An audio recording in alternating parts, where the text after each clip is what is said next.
You know, people often ask, what are the perks of being president of the Writers Guild? And there are none. No personal chef, no weekend home in Florida. It's a great position if you enjoy being criticized, which I kind of do. But the really great perk is that, or one of them is that when you're elected, you automatically become co-chair of Hollywood Health and Society. Probably didn't know that. I didn't. And it is truly an honor to be associated with such an amazing organization who, along with the Guild, is presenting tonight's panel. And tonight's topic actually has, the women aging in and out of Hollywood has particular significance for me. My first job as a writer was on the staff of the Golden Girls. And, you know, when they were on that show, B. Arthur and Betty White and Estelle Getty were all around 70. Rue McClanahan was a youthful 59. And, you know, there really hasn't ever been a better example of talented and experienced women challenging what are wrong-headed assumptions of who we find engaging, funny, and beautiful. And though the writing obviously played a large role in the show's success, for me, my favorite jokes were never written in the script. It was always, you know, B. Arthur staring deadpan into that camera. Coincidentally, when B got her Emmy for that role, she thanked Norman Lear for starting her off in sitcoms. So we have Norman Lear to thank for that as well.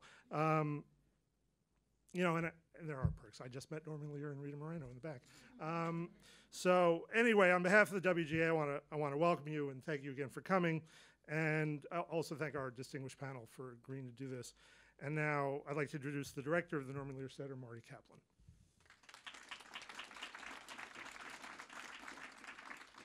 Thank you, David. We made up that thing about being a co-chair of the board, and somehow people just slide right into it. So thank you for continuing the tradition. The Norman Lear Center gets its name for two reasons. One is the generosity of Norman and Lynn Lear to let us have a research center at the Annenberg School at USC. And the other is because Norman Lear's name means something. It means entertainment that matters. And the point of what we do at the Lear Center and the point of what you do is mattering. Entertainment is fun and it's profit, but it also has a profound effect on how we think of ourselves and what we want from the world. Norman's shows have celebrated that through the years, and it's still the case. And as we look at the representation tonight of women and older women in popular entertainment, it's so clear that what we see has an effect on how we feel and what we hope. So I'm thrilled that the Lear Center's Hollywood Health and Society program is able to sponsor tonight's event. And in a moment, you're going to meet Kate Folb, who is the director of the Hollywood Health and Society program, who's going to tell you a bit about it in case you don't know. But first, just to start the evening off on an appropriate note, we're going to show some clips from some shows that give you the flavor of what we're talking about. And then after them, Kate will come on up.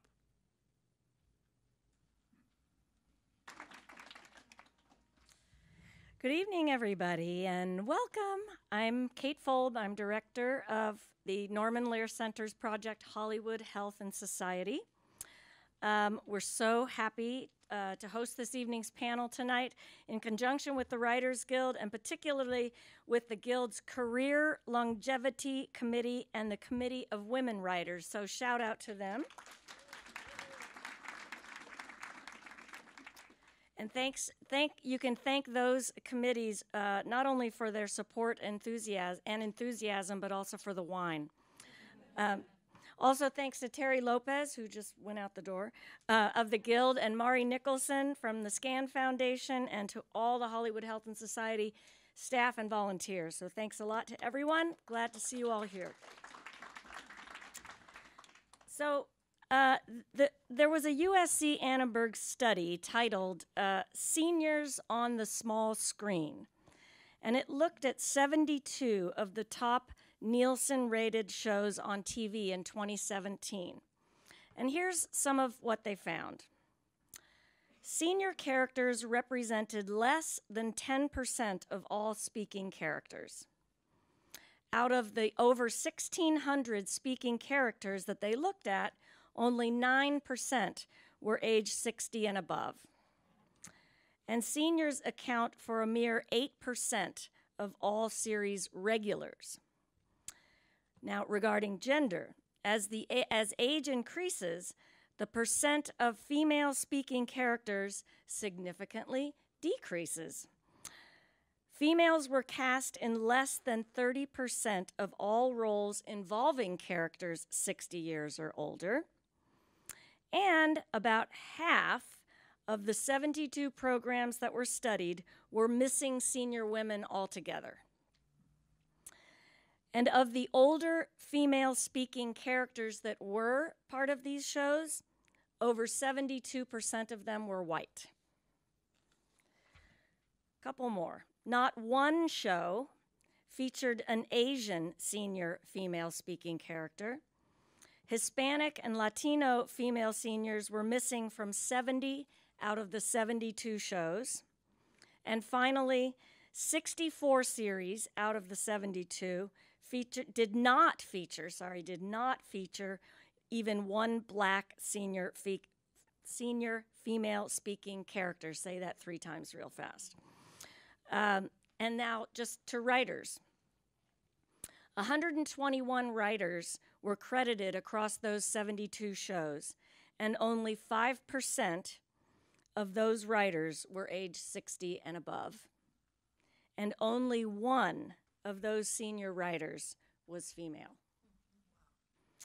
So if any of you are interested in upping these numbers, we at Hollywood Health and Society are here to help.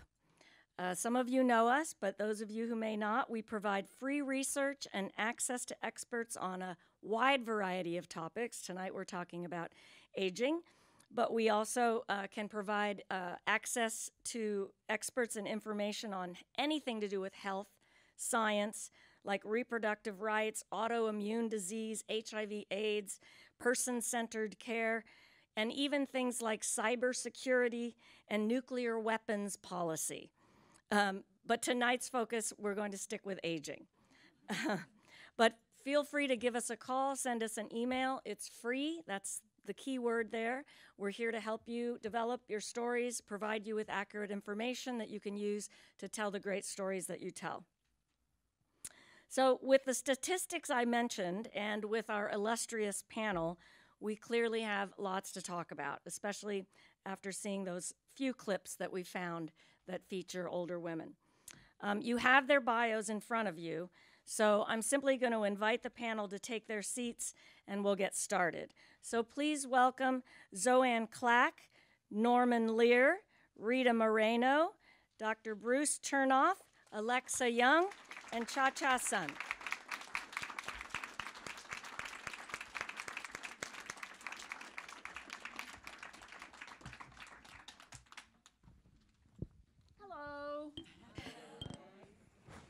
As I told them, they all know who you are because they've got their bios in front, your bios in front of them.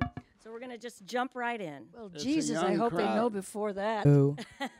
Oh, if you have to look at the bios, I've not been around long enough. So I'm just going to let Zoanne start. So take it away. Good evening, everyone. Thank you for coming to the panel.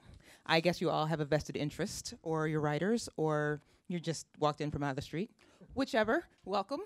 I think we'll just go ahead and get started. I'm going to start with just a general question for anyone who wants to answer. Do you feel like there's a paucity of shows that feature older adults on TV, especially women, and why do you think that is? Oh, I think Norman should answer that one. I think Norman starters. should answer that too. What is the question? Why do you think that there is a paucity of Well, older adults and women? there has always been a paucity of older adults. I can't remember a show. Yeah, I can't resist telling you all that I just finished the pilot. called That was the next question. called Guess Who Died? And it's about a retirement village. Everybody in the show is over 60, most in their 70s, 80s, and so forth. And it stars Hector Elizondo and Christopher Lloyd, and it's Is he in hilarious. Huh? Oh, he's in it? He's in it. Oh, I love him. Yes. Holland Taylor. Holland Taylor. And if you come to see us, you'll have him. I'll have him. Yeah. What the hell are you talking about? You just met Frickin' Frack, by the way. Have I answered Answer the question. Well, I remember you talking about that pilot years ago. Well, I've been trying for 20-some years to get a show made about older Americans who are living. I mean, everybody wants to be one eventually. So why do you're you all think? sitting here aching to know that you can get to 95. And get there like this. That helps. And so why do you think NBC finally took it on? I think what I always heard was funny, but not our demographic. Not our demographic. I think there are enough of us now. So excuse me for looking at you, young person. There are enough of us now, so it is their demographic. I like to think if it's funny, it's everybody's demographic. So did the success of the Golden Girls not make people want to continue that tradition? No. Well, clearly not, because they didn't. Right. It's one of my favorite shows. I watch it Yes, I all the loved time. it It's too. great writing. Still doing good in reruns? Oh, I just love them. Yeah, that and Raymond, my favorite shows. Alexa, do you know if Marta got a lot of resistance when she was pitching Grace and Frankie? I actually think she didn't. I think that the way it went down was that she was in a meeting. I think she and Howard Morris were in a meeting with the Skydance folks, and the question kind of came up about what could it be possible to do sort of a buddy comedy with Jane Fonda and Lily Tomlin, and they were thrown out there as kind of, a possibility. And Marta turned to the executive at Skydance, Marcy Ross, and said, do they want to do a TV show together? And Marcy said, let's find out. And so they called them up and said, do you want to do a TV show with Jane? Do you want to do a TV show with Lily? And they both said yes. So I think it kind of was this sort of thing that was hatched in the moment. And then, I think there was a real interest to see what that would be. But I know that all the way back to the beginning, the idea that we would be following two women, who really were going to have agency and be, sexually active and reclaim their lives in this new way was something that was supported by the studio and the network. So all of you who are trying to make it in the business, you just call them up. That's the way you pitch. I will also say it's because it's cable. I was going to say, do you feel like Netflix I was... defer to you, Norman, on this, but, when you're not trying to reach advertisers, and reach the people that the advertisers think they're trying to reach, then it's a totally different situation. So even though it's ridiculous because 50% of the viewers are at this point are people over 50. So it's 50%. I can check my research. Wow, but that's interesting. Well, CBS definitely has a lion's share of that, and they have the most viewership, in total numbers of any network. So apparently it works. So as writers who have been in the business, Norman and Alexa, for let's say a while, have you gotten any sense of discrimination in the industry due to age as you've gone in your career? Well, I was hiring, so I didn't find any discrimination. You were also out there wh- pitching, and I'm sorry? you were also out there pitching and doing that sort of thing. Well, we always had, all the handful of guys that are still around. It was a long time ago. But we were all in our 50s and 60s and so forth as writers. Today they're, as I understand it, everybody is young sitting around a writer's table, or for the most part. We were, I think of myself as the peer of whoever I'm with. If I'm with a 12-year-old, I'm 12. If I'm with a 43-year-old, I'm 43. I would say the average age here is 57 or something, and so I'm 57 tonight. And Alexa, I look at Rita Moreno, who's carrying my baby. it's a miracle. This has been going on since season 2. I have been living with this. So I just want to tell you something. Now that I know that we have a 3rd season, thank you, Jesus. Yeah. Now that I know, the truth is I really am carrying a child. And I have booked a flight to Puerto Rico to exorcise whatever is there. Because I need to do that 3rd season and get off my back. That's not how it's Fart. done. That's not how it's done. Touche. Oh my God, how we forget. Touche. This goes on all the time. We really are frickin' frack. In the most There is wonderful no way. better company than this woman. I agree with him. I am wonderful. I can attest to that too. Rita, you don't know this, but Rita's the only actor that ever performed on Grace and Frankie who asked to meet the writers. And she walked all the way from the soundstage up a huge flight of stairs and shocked everyone because she was interested. And she regaled us with wonderful stories, took pictures with everyone. And, we don't get a lot of care and feeding in general. And, of course, we crave it desperately. So we had a photo of you on the wall with some of the writers, and whenever we were having a particularly bad day with the network or the studio or some of the actors, we would say, I'm just going to go stand over with Rita. Oh, I forgot about that. That's Still there. wonderful. So I remember one of your gay writers really took a liking to me. Oh, yes. He was. She was just flirting with me. Yes, she was. And I was indeed. flirting back. I know. I'm a slut. I think you might have promised some Probably. things.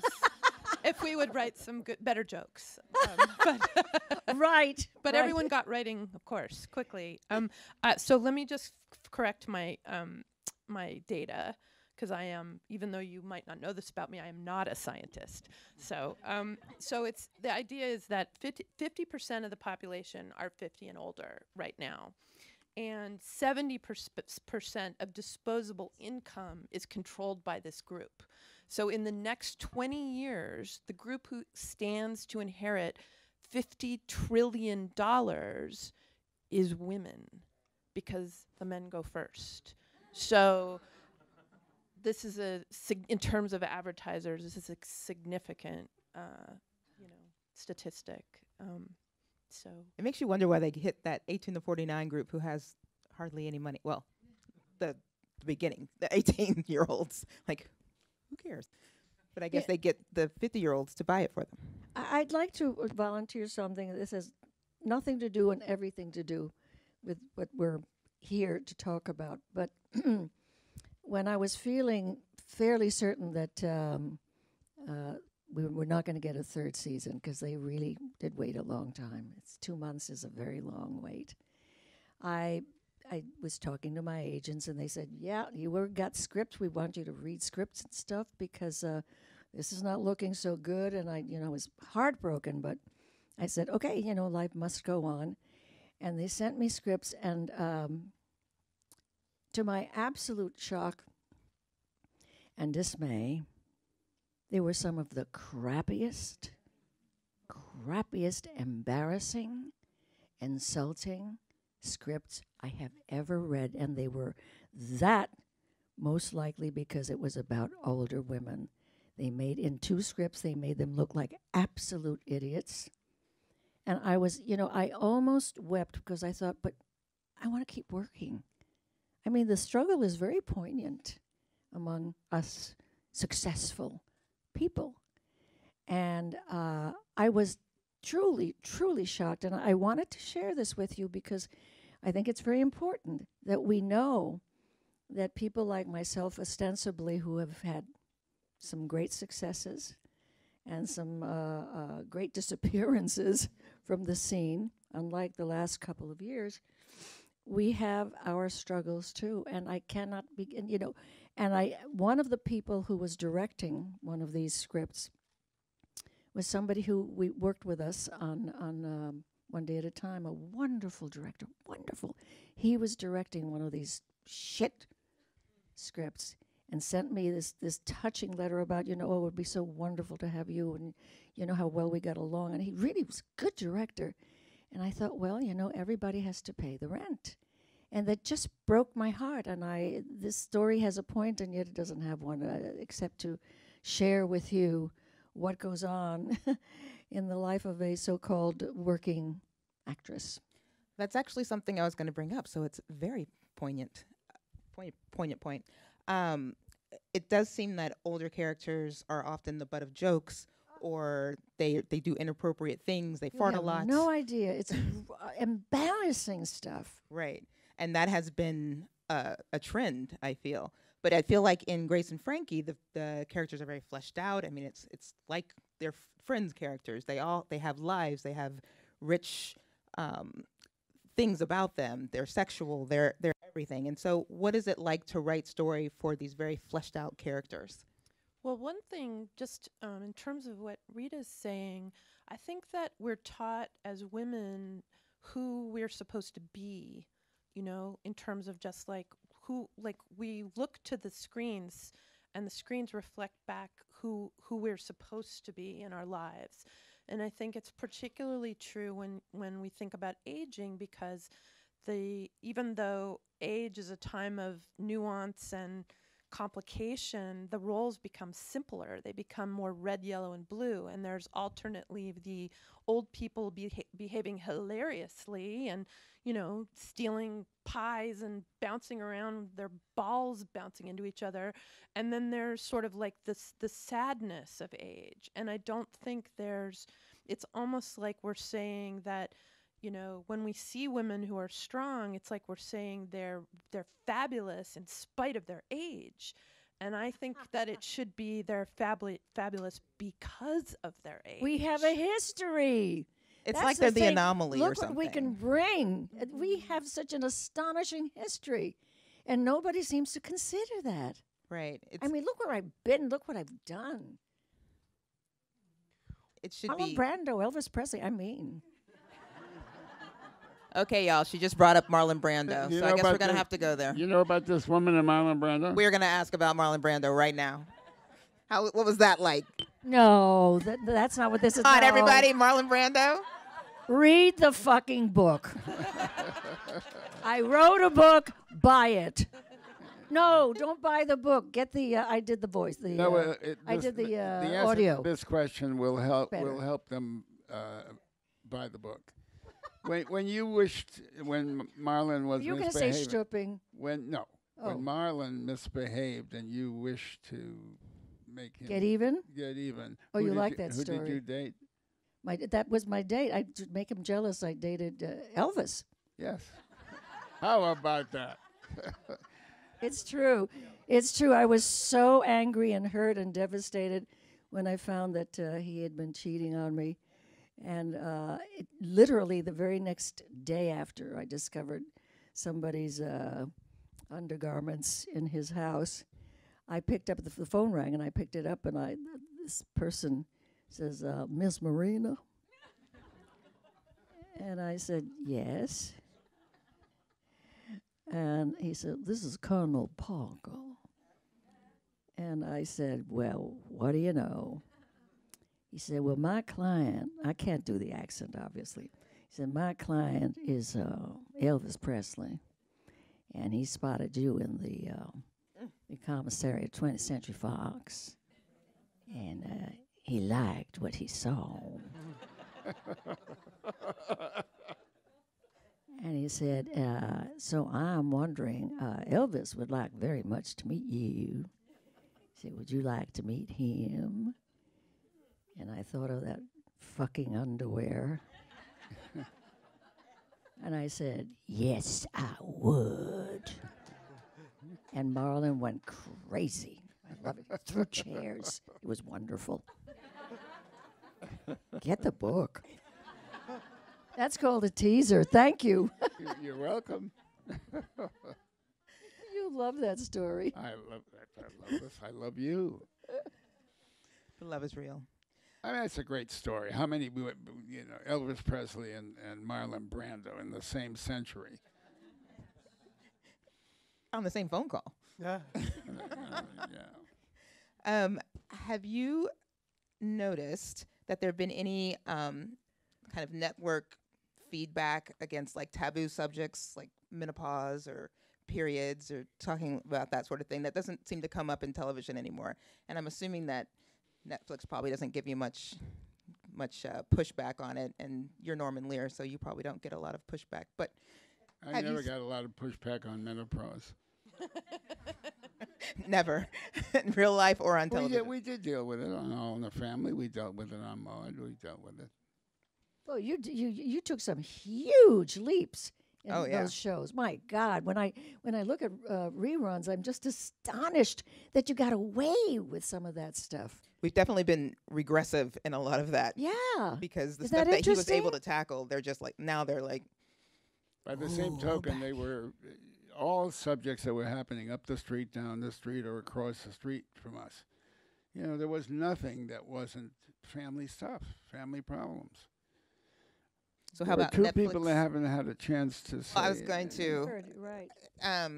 Netflix doesn't really give you any. No, I came into my interview with a recipe for yam lube, and Yam lube. You know what? Cha Cha might be able to tell us a little bit more about lube. She's very good at lube. But it sort of, they said, "Do you have anything to pitch?" And I pitched a couple of things, and I already was probably going to work on the show, but I didn't know Howard. And then Marta said, "What else you got?" And I was like, "A recipe for yam lube. Let's go." So no pushback. But again, I know Netflix. that was you because we actually in our company make that. So that actually, I'm honored and fascinated. But I have a question, which is, why is the writing so bad? Well, why is the attitude about older women so bad? That's really what it's about. But why is it regressive compared to what Norman wrote about? Like what's changed in terms of the writing? I'll tell you this. The 2 scripts I've read so far, I have 2 more to go, were written by men. And they were written by younger men. That much I can tell you. The director of the one that I mentioned is in his 40s, middle 40s. So, I wish I had the answer, because maybe I would get offered something that's not embarrassing and that makes you think, well, let's see, could I work this? Maybe I could, because you find yourself doing that. You're an actress, and you want to do a film, and you want to be employed. I mean, this is very raw, perhaps, to you, but it's life. It's my life. And you actually find yourself saying things like, which is just horrifying, well, maybe I could work this. Maybe we could change this, and we could change. And then I come to my senses and say, no, you don't want to do this. You would hate yourself forever. And, you'll never get over something like this. So I don't know. I don't know what the answer is. I wish somebody here maybe had some notions. Well, Dr. Chernoff, what have you seen about the realities of aging on television? I think a couple of thoughts. I think, Norman, what made your work so powerful is you were telling stories about families and family relationships, the sort of the structure of those relationships that were incredibly powerful and genuine and real for their time. And it feels to me, in the place where we sit in the foundation, and when we look at the kinds of messages that are communicated about older people in general and older women in particular, is we're telling stories that aren't nearly as relevant today to how people live their lives, what family structures and family relationships look like.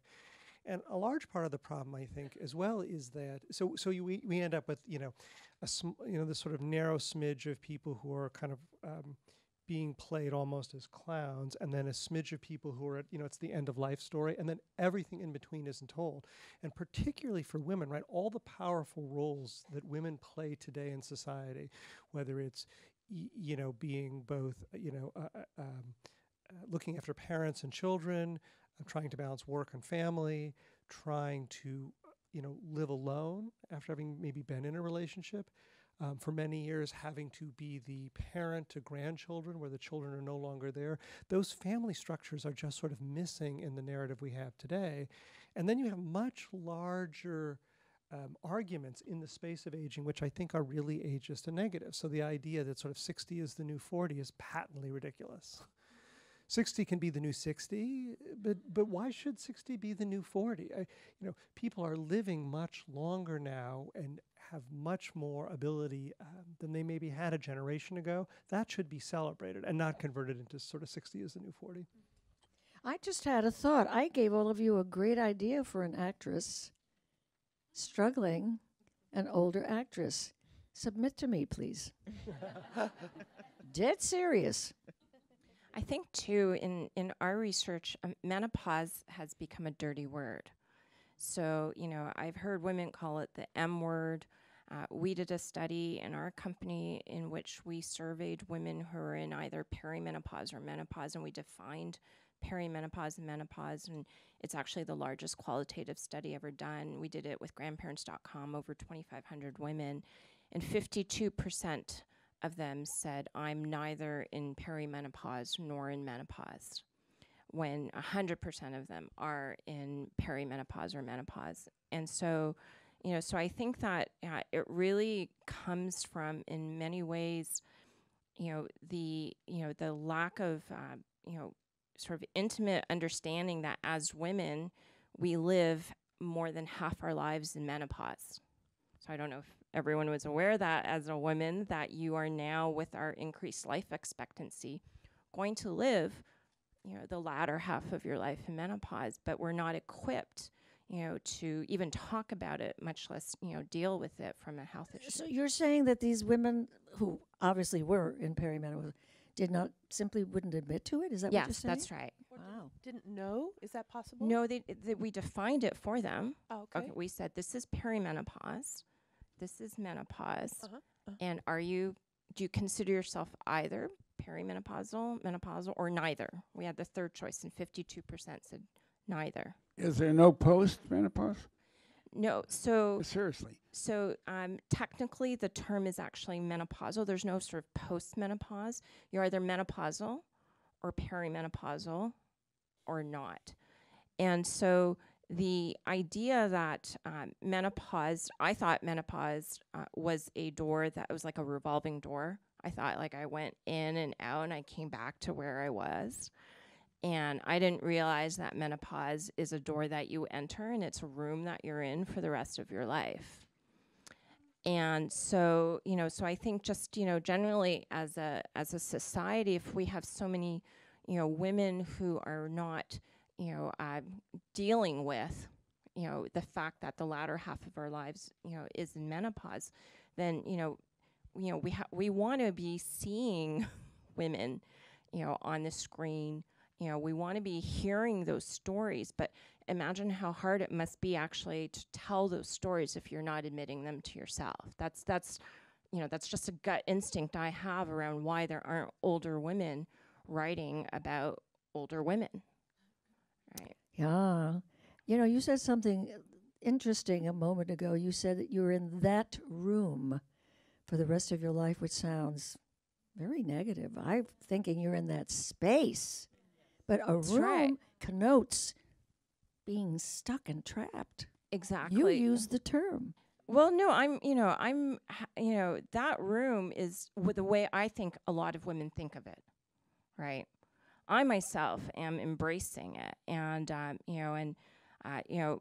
I feel really lucky because I started my first company after age 40 in my perimenopause. All right, and so being in business, I think that for most women, if you were to think, wow, I'm going to actually do something, really new and really, life-changing after age 40, I don't think we think that way, right? But I think that definitely, my teenage children think that way. They think, in terms of different, life stages. And I totally agree with you. It's a wonderful time, right? But we're not necessarily Best time of my life, I swear. The best time of my life. So Rita, what would you say would your favorite decade? Right Favorite now. decade? Oh, right now, because such this wonderful moment. things are happening.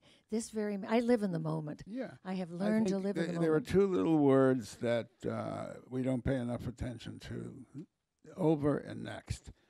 When something is over, it's over. On to next.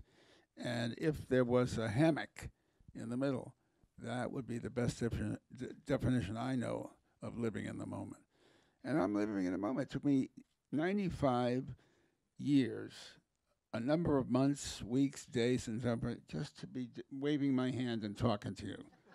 Every split second of my life. How could I not love this moment? Exactly. I wake up humming, goddammit. I do. I mean, it's been an astonishing few years for me, and I'm taking full advantage and smelling the coffee, baby. For sure. And I think that, if we're not telling these stories to women of each decade we're in, then we're not going to get those stories written, and then we're not going to get actors and actresses in those roles. Right. So I think that, I think it's really important because, I actually, when I sort of look at the business of entertainment, I think probably a lot of people think of themselves as having a much shorter career span, right? I think, as women, I don't know what women generally think, but I don't think women go into the entertainment industry thinking, I'm going to have a 50-year career. It's true. I never thought there would be an 86 in my life. I Right. swear. Never dreamed. 86. Wow. And you're a role model for all these women for a 60-year career. And she's sexy. That's important. It is important. Yeah, I've heard a lot of different actresses. I took down a couple of quotes. Diane Keaton was saying there's a plethora of possibilities for older actresses, but then Liv Tyler was complaining that being 38 reduced her roles to that of a second-class citizen, being like the best friend and whatnot.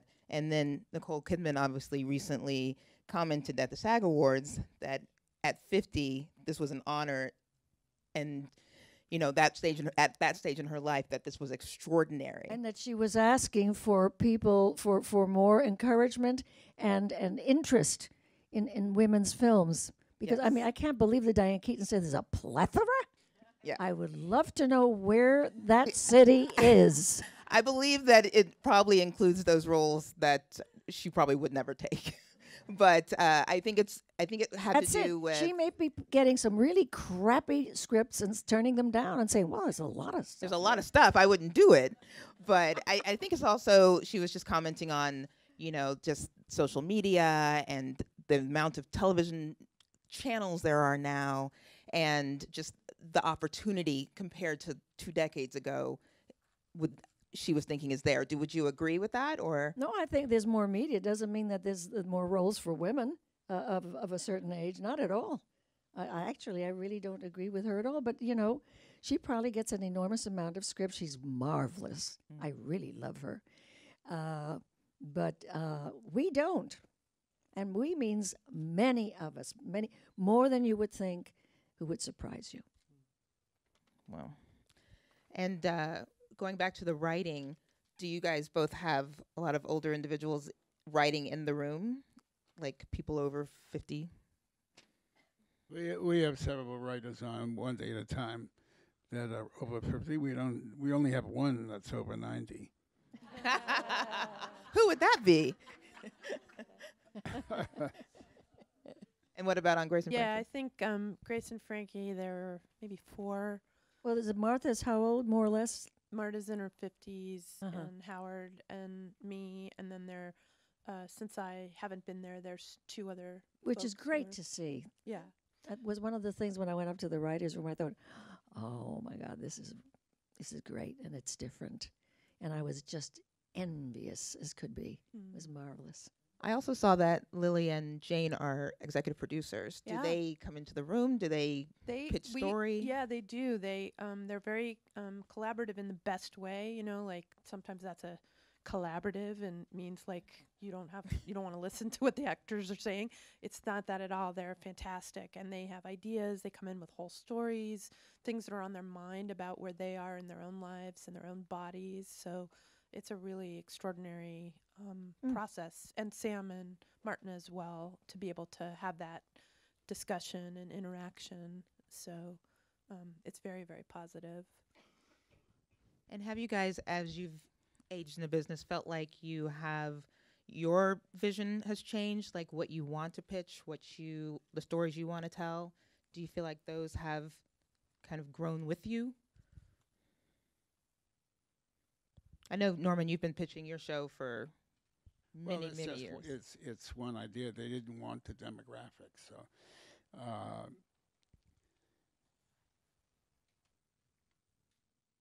But are you pitching more shows, Alexa, that are, say, more mature, or are you still pitching? Yeah, I kind mean, of I this- do. I jump around, and I care about things in a different way, but like full disclosure, I care about things in a different way since the election, and I think a lot It's about the election? yeah. What election?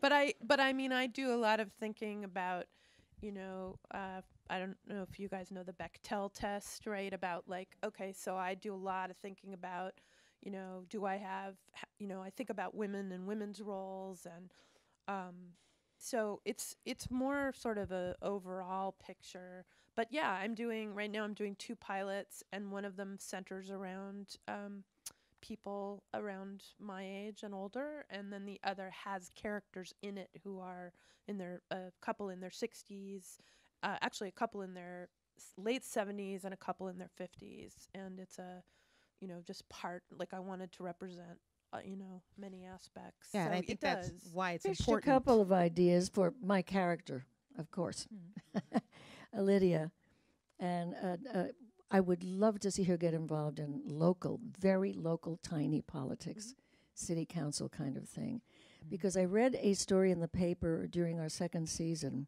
and I'm still pitching the same one because I think has such possibilities and could open many, many doors for the show as well as for Lydia, that a young man was interviewed in one of the local California papers, a small paper. His mother who's Mexican, was trying to get involved in local politics and had a really, really hard time. They made fun of her the way she dressed. She probably dressed in a very colorful way. They made fun of her accent. And he was really so irate and so upset and so angry that this was happening at this late time in life. And I thought, what a wonderful premise for Lydia to try to get involved and have that, because it can also be extremely funny.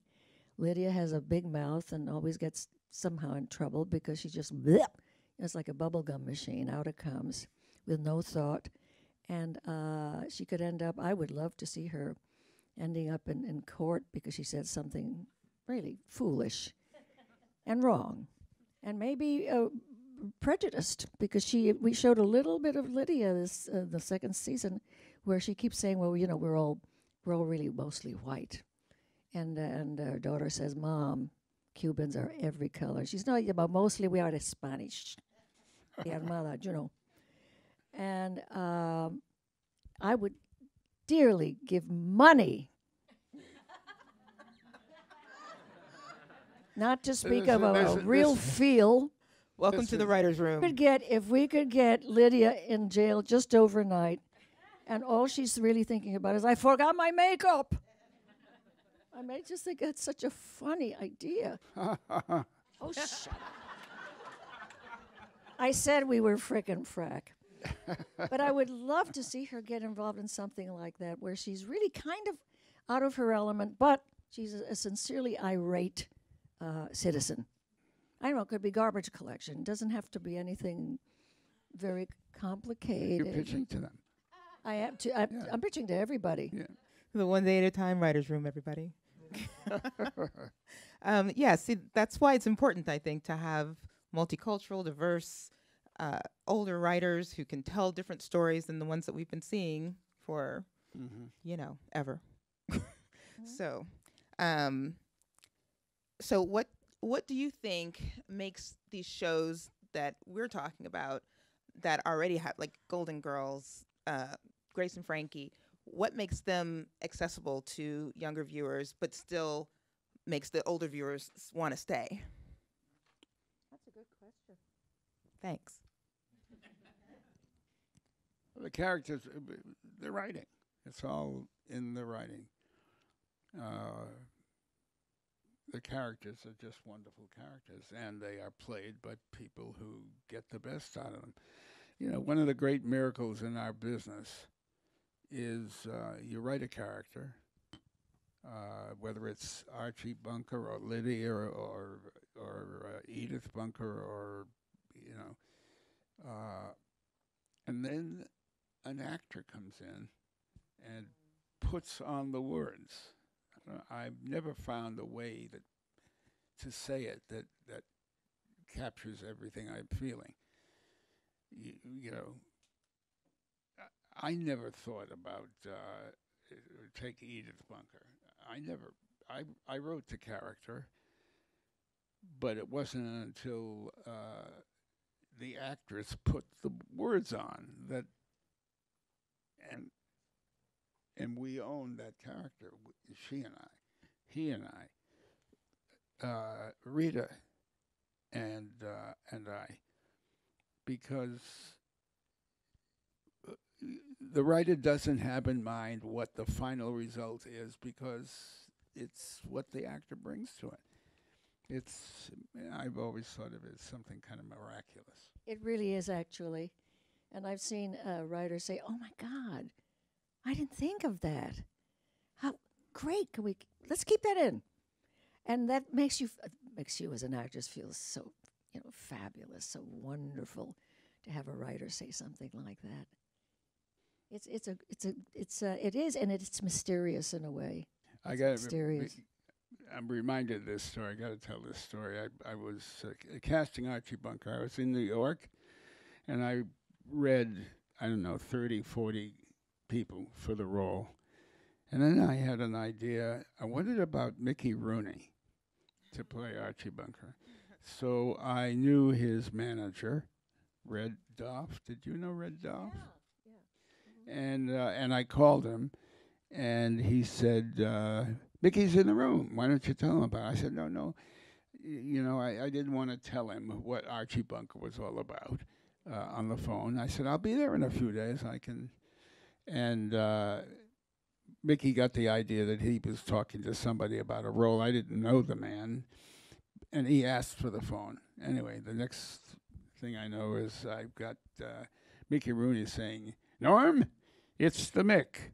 He talked about himself in the third person.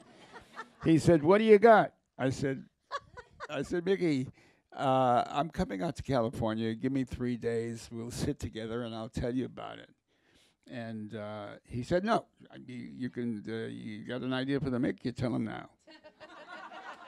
So I said, well, he's a kind of bigoted. He's not really bigoted so much as afraid of the future, but he will say he been spayed and spick, and he stopped me and he said, Norm, They're going to kill you in the streets. They are going to shoot you dead. You you want to do a show with the Mick? Listen to this. Vietnam vet, private eye, short, blind, large dog. Short, blind, large dog. So that's what All in the Family almost was. It could have been. What it could have It been. could have been. But Carol O'Connor walked into this small office I had. I was reading actors. He sat down opposite me like that. Nothing larger than a bridge table kind of thing. And he read one page, and I couldn't believe, and there was Archie Bunker.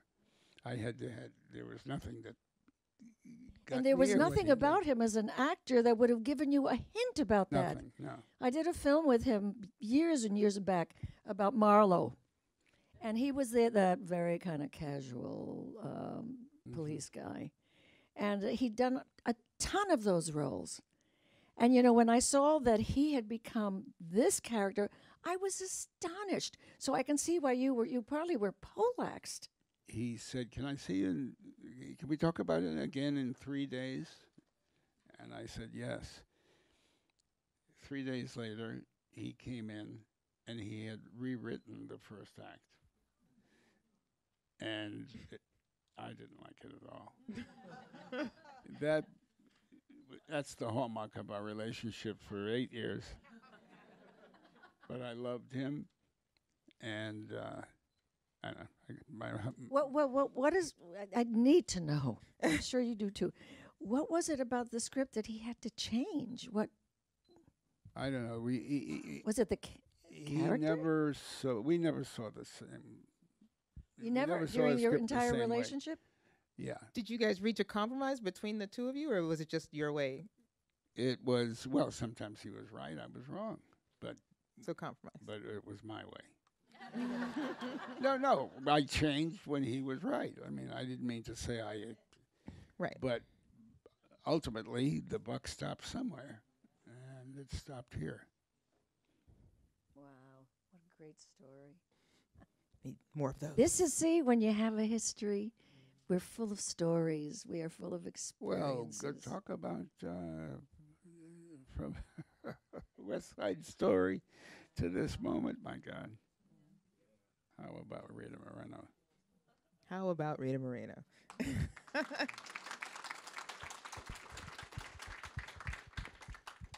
So 86 is like, she's a kid. Yeah, we jumped over 70, I think. So we just went straight to 86 and 95. Amazing. So, Dr. Chernoff, you were talking about having whole family stories and that sort of thing. And in Grace and Frankie, Alexa, they are able to tell stories that could have been a younger person stories or an older person. And was that kind of the goal, to just kind of tell universal things, but in an older person's perspective? Yes and no. I mean, I do think there's a real care taken to, to be expansive in terms of the worldview of the show, and that when you were asking earlier about why do shows that have older characters connect, there's also, and I so agreed with what you said. It was beautiful about that synergy between an actor and a role. It's what I live for. I also think it's about the sensibility of the piece as a whole, and does it feel like it's speaking to our time now? And, is it relevant to stories that are, in the zeitgeist and people are experiencing? So things like the women and their relationship to technology became important because that's what we're all dealing with, and who has ease with it and who doesn't. And so it's kind of a combination of, I think the idea was to not burden them with only stories about age and aging, because obviously there's a lot more fun to be had, in addition to some of that kind of the challenges, but I think it's also just trying to to capture that sense of what's really relevant right now and what's on our minds and what's going to crackle with an audience. I also noticed, I was looking through the internet and saw how a lot of older men will be paired with younger women for their relationships, and that's just fine. And apparently, it's just fine with them. Like they'll have a 55-year-old and his girlfriend is 24, and that's just the way it goes. I thought that was over. No. It's still happening. Oh God. Well, apparently, just recently I heard about a few weeks ago. I'm forgetting the actress, but she was like in her 40s, and it was a 58-year-old actor. Who was? Yes, it's the brother sister team. They're not a team. Yeah, but it was like he was saying she's too old. We're all like, it's that one. I know with the but long it was name. Like, couldn't Gyllenhaal. Yeah, right, Maggie Gyllenhaal. Yeah, right. she was 37 and she was too old to be with a 55-year-old lead actor. Right. Yeah, so that was Maggie. Yes. So yes, it's apparently still happening. But what I noticed on Grace and Frankie is that it's kind of reversed because Jane Fonda is dating people who are much younger than her 77 years. Mm-hmm. So was that something that you set out to do, or was it just you found those particular actors? And No, I think it was a purposeful thing, and the complicated nature of it, and the sort of doubt of it, and being really open about all of that was also important as well. You know what I'd love to see? I'd love to see someone my age, right now I'm playing 77, so you know what I mean. I'd love to see someone my age playing just a person, not a grandmother. Mm-hmm. I would so love not to see it always. You almost see the titles: grandmother, role of grandmother. What about the head of a studio? What about an attorney? What about blah blah? You know what I'm saying. How about President of the United States? Oh, how about that? Yeah. so close. But you see, it's always a grandmother. Why? I mean, this world is filled with such wonderful stuff. Well, that kind of brings me to the point that, as we were talking before, you're getting a lot of, you play a lot of comedy, but a lot of the older roles are for comedic parts. Do we know why that is, as far as like lead because older they're easy actors to being in write for. comedies? I think it's laziness. Frankly, You were looking at a I think lot it's of lazy footage. writing.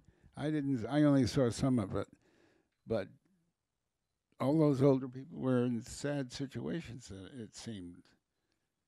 The reel that you saw before we came in, I saw some of it, and the pieces that I saw were all about illness and sickness. And was that right? Well, you missed a couple of clips. There were a couple of clips at the end. Our piece where we're doing a comedy. Yeah, the drama is usually people dying. And some. Well, that's why my show is called Guess Who Died. Now, is your show a drama? Huh? Is your show a drama? No, it's a comedy. Yeah. But it's a serious comedy. It's about real things. Oh, well, that's what's extraordinary about our show. I think that. And that's what's extraordinary about, Oh, absolutely. I mean, time. the fact that every single episode has a social issue that is being addressed. Every single one. And I'd love to say it. You can think it's bullshit, but I just think it's like Chekhov, where you choke on your laughter. And I can't think of a better way to deal with issues and problems than to do it in that manner. And so successfully. And then, because one of the critics said this, and I so love the understanding of our show, when he said, what's so amazing is that you may even be in tears at one point as the viewer, and then a moment later you're laughing, but they don't have to drill for the jokes and lift up the play because it's written so brilliantly. I think it's a mark of the expertise that some of our writers have and being able to accomplish something like that.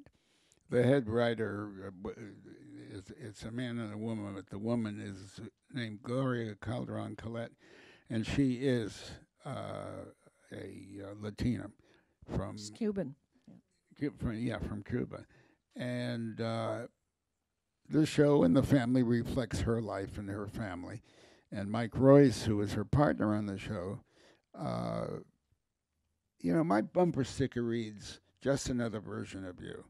That's why the documentary that was made about me was that title. They took my bumper sticker.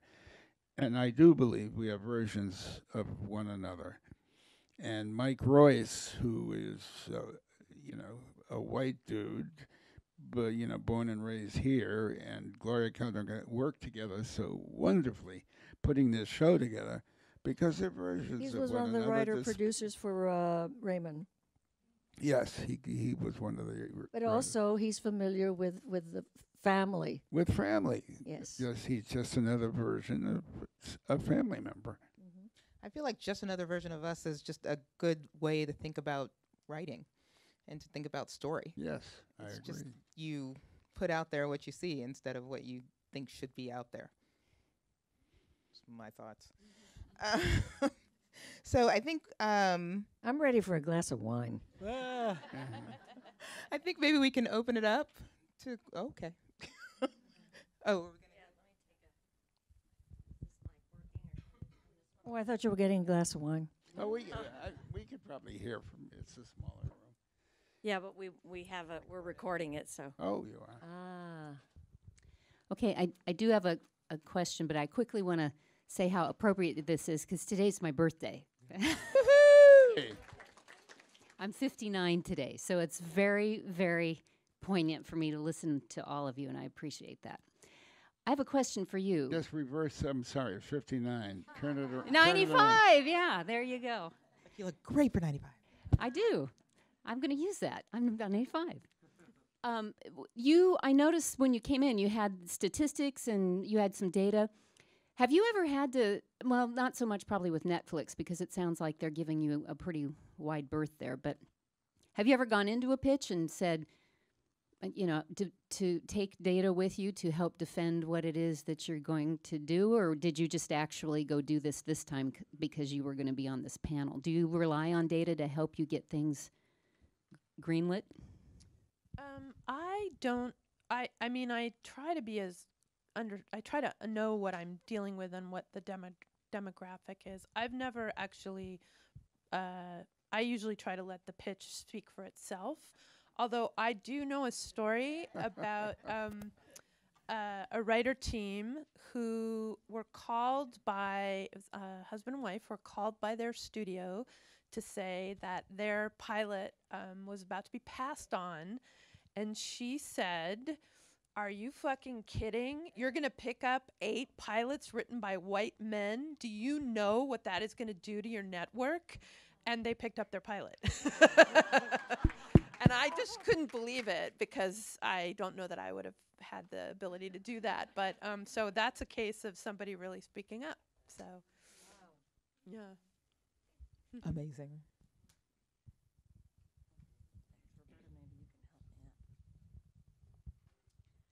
A lot of us on the Career Longevity Committee, especially those of us who are the older members of the committee, frankly have outlived. Stop yelling. Oh, was I? I'm sorry. Speak up a little Oh, bit. okay. I thought I was talking too loud. A lot of us have kind of outlived all of the agents that we knew when we were working and had to stop because of family and all that. You're not alone. When you said submit, do you have any suggestions for us on, when you're writing credits or things where people go, "Oh my God, my grandmother loved that," and yes, I had that happen. The last script I wrote. It's a catch-22 that a lot of us are trying to deal with. But what's your question?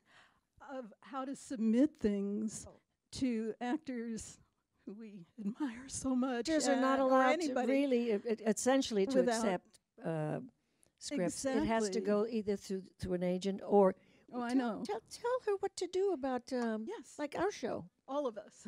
Where would she get a hold of Gloria Calderon? What do you do? Because I don't know. How would she submit?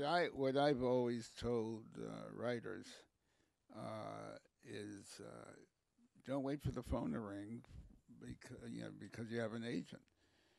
You've got to get out there and hustle. So you can't. There's a desk in front of every office, and somebody is sitting there, and you can't worry about being a pain in the ass. You have to get there often enough and get that person to make sure somebody reads the script. The person behind the door she's sitting in front of. That sounds like we're going back to the 30s and 40s. Isn't that funny? That's it, really? Well, no, I'm not. I mean, I'm not being facetious. it isn't. There's no secret about it. You just have to work your ass off and not be worried about, how often you've done the same thing, talked to the same person, bothered the same person, is what you tend to think you're doing. Any advice on this? Because it's not just me. This is something we discuss a lot in the Career Longevity Committee. Trying to get a foot in. That's just astonishing to me. I mean, what does this mean? No, I really need to know this, and I am sure that this will inform everyone else who's interested. What does this mean? Does this mean that if I have a script, but I'm not Rita Moreno, I have a script that I think would be good for one day at a time? What should I do? Should I call the offices and ask for the right? I mean, I know this sounds horribly corny, but and stupid. What do I do? Who do I call? Who do I say, I have a script that I would like to submit? Do I ask for Gloria Calderon Kellett, who, by the way, is extremely generous? She loves writers. Nice to know. What? Can you give me something concrete? See, that the problem is that the answer to this seems to be in the ether somewhere. It's so odd. Thank you, Rita. I loved the story that you told about the fact that who was writing these scripts with the bad roles for older people, and it was younger guys. And the problem is, and I think this is what she meant, as an older woman, I mean, I have some fabulous scripts, but you can't get an agent. I can't get it, but you can't get an agent to look at them, and you can't get them to you, which you just said, because your agent won't read them just coming from me. He wants it from an agent. But I can't get an agent because I'm not under 35. So that's what the disconnect is. You know what? I think we have to have a meeting about this. I'm dead serious. I'm dead serious. Something has to be done about this. You can't just go on what we're hearing right now. It's horrifying. It's unfair. It's unjust. And God knows what wonderful things are, at somebody's desks here. Well, We're going to do two more questions. What a star can do is you can call the Writers Guild and say, I want to get scripts from people who have self-identified with the diversity listings as older writers or female writers or Latino writers or any number of disabled writers. And that's one way of working that system, I think. Well, that would get me into a mountain of, I have a feeling, a mountain of scripts which I really am not. I'm not ready for. I'm still a working actress. Yes, you've been dying to say something. Yes, thank you so much. I'm in the moment, so my heart is thumping. And I have two thank yous. Number one, thank you to Norman Lear for having the Imagen Foundation begin over 30 years ago, which opened the doors to a lot of Latino actors, writers, producers, and directors. I want to thank you personally. This is my first time I've ever been able to do that. Oh, thank you. Bravo. And to Rita Moreno, my name is Socorro Serrano. A Jewish girl. Yes. Sephardic Jew, as a matter of fact. Me and my big mouth, okay. And I want to thank you, because when I saw you in West Side Story, I knew that my dream of becoming an actress and a dancer was possible. And I have 50 years in Screen Actors Guild because of you. And the fact that, just as you guys are saying right now, I did not take no. And I just kept going. And people like you opened the door. And I want to thank you both personally for my life. Thank you. You're welcome. Thank you. That's very nice. I But have you- just yeah. a quick thought about the question about representation. Oh, good, good. So what I tell young writers is you have to find your people, and you have to create community where where you can, while you're waiting for your job or for your representation, you have somewhere to go with like-minded people that you agree about what good is, and you have a way to nurture and support each other, and the kinds of people that you would recommend for jobs that you develop a camaraderie with. And I know it sounds very corny and it's not a way to support yourself, but there really are opportunities for women. Stevens College has an MFA program that's run by somebody who's very dear to the Guild. His name's Ken Lezebnik. They just started a scholarship for women over 55. And there's going to be more funding along the way. So there are, I don't know if any of you have heard of the Hedgebrook Foundation, which is a writers' colony that was created specifically for women. It's women who are emerging, women who are extremely successful, but women at all stages of their careers. And so I would encourage you to look for them online. It's Hedgebrook. And it's a beautiful island up, Whidbey Island up in Seattle, but they also offer writing workshops. So if, for instance, you weren't able to get in as a writer, they have extraordinary workshops. There's amazing camaraderie. I know women that have taught there who've ended up hiring women that they met in their workshops to be on their staffs. So I think— Where did you say this is? It's called Hedgebrook. But where? It's on Whidbey Island near Seattle, and it was— Okay, because not everybody can afford to, you know. Well, do if that. you just have to get yourself there, but they put you up and feed you. And Really? Yeah, it's no, and you're not even allowed to clear dishes because women are not supposed to serve other people while they're there. But I think what I'm talking about is not feeling so isolated, because more and more there are resources, and look for the residency guide. And But I read that Meryl Streep's Writers Lab, where yes, she was she's just started. accepting Right. scripts She just opened up about women over Yeah. 40. I'm sorry, what But she what? Meryl Streep's Yeah. Writers Lab. I read that she had 15 she was selecting, but that she got 3,500 submissions. No, it's So I think- growing, and I don't mean to sound like Pollyanna-ish, like these two things will solve everything, but I think if there's a way to not feel like you're going through it alone and be able to be accountable in terms of your own writing, and for me, that always saves me, is just when I'm between difficult situations, to be able to know, like, on Friday I'm going to sit down with these women and we're going to talk about not just what we're working on, but how we ate like everything in the freezer last night, and or we didn't, or whatever. And then you write about it. You know, when I was in my teens, the only way you could get a, and that's a long time ago, the only way you could get agents to see, especially then, is that you literally would go from agency to agency. This is New York, little agencies, and leave your picture and your experience, which usually was very sparse. So you do a lot of space, between the things. But people would eventually see your picture and either throw it away or say, looks interesting. And I'm wondering if there's some way, I mean, I'm really determined. I'm so upset to hear this, really. I am so upset that it still hasn't changed, that you're still submitting your fucking pictures, but you're not even doing that. That kills me. There has to be a better way. And maybe, I seem to be getting involved in something here that I had Rita's now accepting. I had not planned on. But it's so unjust. It's unfair that I think we need to re-meet at some point with me flapping my lips. I think the Because I longevity don't have committee the might want you to answers. come speak. No, I don't have the answers. All I'm saying is I'm comparing. I'm saying, my God, it hasn't changed. You're still leaving your pictures. I think actually what we're you've- not going to take any more. What we want to do is just do some closing remarks for everyone on the panel, just to Okay, go I'm down sorry. the row. I seem to have sort of taken over. Let's Sorry. just go down the row and just whatever you'd like to voice that we didn't get to voice, or just say hi. To go down the row.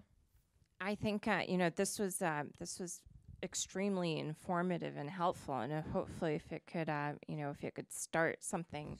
I'm actually, I'm a health expert by training, so I'm sort of on the outside looking in, and I think I'm actually surprised that that there are so many stories not being told when there are obviously so many women, especially younger women, for example, who want to hear those stories. I've talked to my own kids who are 17 and 20. I've talked to a lot of younger women. My kids love Grace and Frankie. They watch it religiously more than I do. and so I think, there definitely, is a large demographic that wants to hear these stories told. I'm kind of shocked that they're not being told. I didn't realize that there was such being given a chance. They're not even being given a chance. I'm shocked because, as in my world, which is the world of business, in your 40s and 50s, you can absolutely start a business and start and run a global business. So, and obviously in the entertainment industry, it seems to be very minimally possible from what I'm hearing and seeing. And I think that has to change, because if in the broader world of business, women are being accepted as, female CEOs, political leaders, we need entertainment leaders, such as yourself, Rita. So I think, there's a huge gap here that I didn't realize, existed. So, whatever we can do to close the gap. Alexa, do you have? I'm usually the negative person in the space, but I will tell you that, I'm right now I'm putting together some projects, and I've really been listening to the different, and I will say cable streaming places, and they are all looking for stories about women of a certain age. But how do they submit? Well, let me tell you my other advice. What do Here's they my do? last advice, and this is advice I give to young people, and I give it to every age person. Right now, the way Hollywood has shifted, writers do not have assistants or people to help them with research anymore, and showrunners. It used to be that at a certain level, you always had an assistant, and that person would be the person who did your research, that you could lie on your couch and shoot the shit about your script with, and that doesn't exist anymore. So there are a lot of upper level people on shows and doing work who would really like somebody to come to them and say, and offer their time. And again, I know this does not pay the bills, but I always tell people, find your people. Seek out somebody you admire who's doing the kind of work that you're interested in, and make yourself available. And if you are, I have. But that's paid, right? In Is some that cases, paid? it can be. In some cases, because there's so much unpaid women's work. I'm not advocating that people, sell themselves out. I'm saying, people who have written to me, I have hired, I've had them do research. They become indispensable. I get them agents. I help them get on staff. There's a process of kind of giving back that I think can happen. It's just thinking of unexpected ways to go about it. You're a good person. That's lovely. No, really. Well, That's lovely. Yay. But it's possible. So I just want to say that we are in a time of change. We're in a time of accountability. And this last year has opened up a whole new world of thinking, and people can't get by doing what they did before. And that goes for diversity and gender and sexuality. And, people are looking real carefully at what's the makeup of that writer's room. And it's not just, tokenism anymore. So I don't want to, it is true that there are a lot of the same things apply, but I think there's an accountability. People who are writing shows where people are older are not going to only hire 30-year-olds anymore. The executives that are in charge can't justify it because they know that they're going to get in trouble. So it is a time of change. It's just we have to continue to be vocal and fight for it. Dr. Chernoff?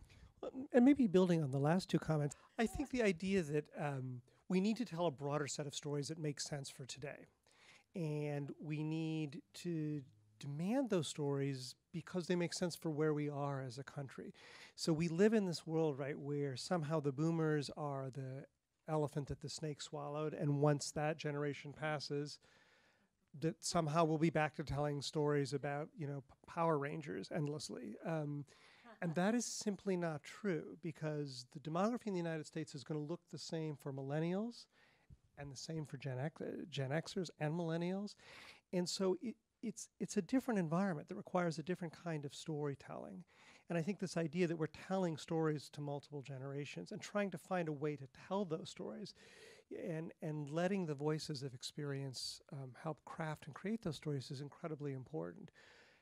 And for me, from the place that I sit in, again, as a sort of a physician and somebody who cares about public policy, we're not going to get the change in the world that we want, the world that will care for us, whether we're sick or need a little bit of help at home, or treats us with respect or helps us thrive in community, without seeing those images properly told on all the ways that we entertain and engage. And I think this idea that agency is the most important thing. When I look at the stories, Norman, that you told, and what makes Grace and Frankie so successful is it's about agency, not in some end-of-life question or a purely humorous question, but the idea that we can imagine women in all the roles that they play with agency out front and that sort of leadership role out front. Could you describe agency, please, for me? Sure. What is agency? Agency are the things that I Other want. than people who get you jobs. Oh, yes. I'm talking about agency in the sense of that the things that I want that are important to me are respected, that my voice drives decision-making, it drives behavior in my family, it drives the way my work environment looks, but that's respected and valued. And it's part of a woman's life, whether they're 30, 40, 50, 60, 70, 80, 95, and on. Oh. God, I think I've said it all. Okay, I just have to say this, that my eyes have been opened as yours, which is wonderful. I'm so happy you said what you said. I think, I'm getting into such fucking trouble here. I think we need to have a meeting. I do, women, writers, and I would like to be a part of it. Sure as hell don't have the answers, you may have noticed. But perhaps we can brainstorm and find ways to help people who are writing. I mean, I don't know if you have any talent. Your gray hair appeals to me enormously because, I'm a gray-haired person. But that doesn't mean you have talent. That doesn't mean that you're terrific. I don't know that you can write a good script. But that's not what I'm upset about. I'm upset about the fact that you don't have the opportunity to submit some of your work, any of you. And maybe you and I can get something going. I would love to have you there. Would you be interested? Really? Because I know you have to work hard during your show. I know how hard writers work. But I would love to be able to call on you because I just think you're very authentic, and that's what. Would you come? Absolutely. We're on. Yay. Okay. And then Mr. Norman Lear. I will add 4 exclamation points to that. Really? I've got nothing more to say. I mean, but it's covered. But the conversations you're talking about, it isn't like they haven't been going on. Obviously, you're part of a group that's having this conversation. If I understood correctly. I was speaking more actually for others in the committee.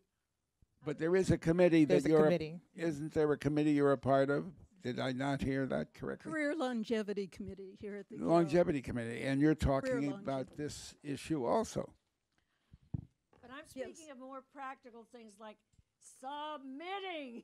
And how do you do it? The fact of to get that Well, done? one finite question is, how do you explain you're a longtime Writers Guild member without dating yourself, which is death to your career, by telling what your credits are if you had to take decades off to be a caregiver or had health issues or whatever? I am You know what? This is not We're my gonna have some personal time experience. after this, so I think we probably need to wrap this Let up. me just say, it's This is for the meeting. it's a terrible situation. It has been discussed and is being discussed in many quarters constantly, and you're asking for. I mean to be as encouraging as I can, but you're asking for a change in human nature. You're talking about somebody gets a script from a writer with 14 credits that go back 35 years. Now, you want that person to understand it isn't necessarily a fact that somebody who wrote wonderful things 35 years ago can't be writing wonderfully today. How do you get around that?